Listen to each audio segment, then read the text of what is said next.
بسم اللہ الرحمن الرحیم وبہ نستعین اما بعد۔ محترم ناظرین، نماز کو باطل کرنے والی اور نماز کو توڑنے والی یعنی جن چیزوں سے نماز باطل ہو جاتی ہے، ٹوٹ جاتی ہے، ان میں سے ایک نماز میں بات چیت کرنا۔ نماز میں ایسی گفتگو جو دو حرف یا اس سے زیادہ پر مشتمل ہو، یا کم از کم ایک ایسے حرف پر جس حرف کا کوئی معنی ہو۔ جیسے نماز سے باہر کوئی آدمی ہے، اس نے نماز پڑھنے والے سے پوچھا کہ جانا ہے کہیں، تو اس نے ہوں کر دیا، بس ہوں۔ تو یہ بھی ایک ایسا حرف ہے جو جواب کے معنی میں ہے، اور اس سے معلوم پڑتا ہے کہ وہ سامنے والے کو جواب دے رہا ہے، تو اس سے بھی نماز باطل ہو جائے گی۔ اور زیادہ اگر بات چیت ہے اور دو حرف سے زیادہ وہ گفتگو ہے، تو اس سے تو بدرجہ والا نماز باطل ہوگی۔ ابتدائی زمانے میں نماز میں بات کرنے کی گنجائش تھی، صحابہ جو ہے سلام کا جواب بھی دیتے تھے، حضور بھی دیتے تھے، لیکن قرآن کریم کی آیت نازل ہوئی حافظوا علی الصلوات والصلاۃ الوسطی، تو اس کے بعد نبی اکرم صلی اللہ علیہ وسلم نے اس آیت کے نازل ہونے کے بعد نماز میں بات چیت کرنے کو اور گفتگو کرنے کو منع فرمایا اور خاموش رہنے کا حکم دیا۔ اس لیے نماز میں بات چیت کرنے سے نماز باطل ہو جائے گی۔ اسی طرح نماز کے اندر عمل کثیر، یہ بھی نماز کو باطل کر دیتا ہے۔ عمل کثیر کا مطلب مسلسل اور لگاتار کسی حرکت کو جو ہے 3 مرتبہ یا اس سے زیادہ کرنا، اس سے نماز باطل ہوگی۔ مثلا کوئی کھجلا رہا ہے، اپنے انگلیوں پر تسبیح پڑھ رہا ہے، یا ہاتھ کو حرکت دے رہا ہے، لیکن لگاتار پے در پے یعنی مسلسل 3 مرتبہ کر رہا ہے۔ کسی نے حالت قیام میں 1 مرتبہ کیا، کسی نے رکوع میں 1 مرتبہ کیا، کسی نے سجدے میں 1 مرتبہ کیا، تو یہ تسلسل باقی نہیں رہا، اس سے نماز باطل نہیں ہوگی۔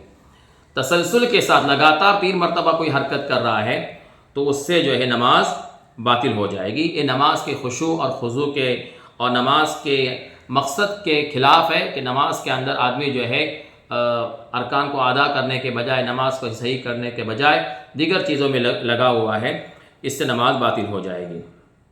البتہ نماز کے اندر قرآن کریم کو اگر کوئی موبائل میں یا چھوٹے قرآن میں دیکھ کر پڑھتا ہے، تو اس کی اجازت اور گنجائش ہے۔ اوراق اگر پلٹنے کی بھی نوبت آئے تو بہت ادنا سی حرکت کے ساتھ جو ہے اس کو پلٹے اور پھر جیب میں رکھے، یہاں تک کہ سورہ فاتحہ اگر کسی کو یاد نہ ہو، اور چونکہ نماز میں سورہ فاتحہ پڑھنا ضروری ہے، اس کے بغیر نماز نہیں ہوتی ہے، تو دیکھ کر پڑھنا پھر سورہ فاتحہ واجب اور ضروری ہے۔ تیسری چیز یہ ہے کہ جو نماز کی نیت کی گئی ہے، ان نیت کے اندر پختگی ہو۔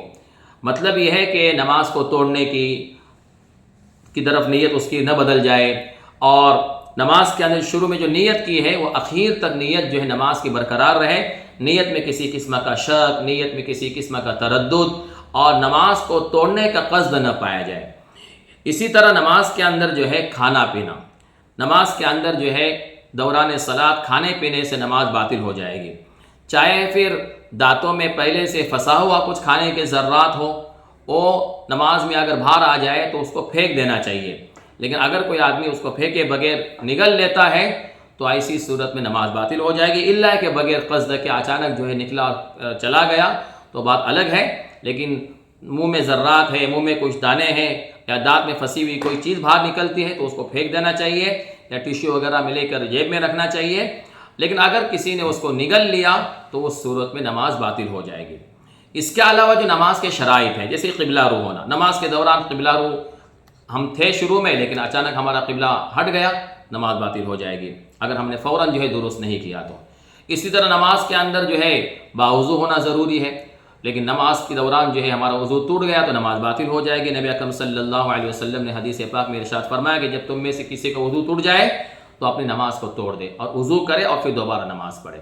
اسی طرح جو ہے دوران صلاۃ ہمارے جسم پر جو ہے کسی قسم کی نجاست لگ گئی ہے، یا ہمارا جسم جو ہے ناپاک ہو گیا، تو ظاہر بات ہے کہ نماز ٹوٹ جائے گی۔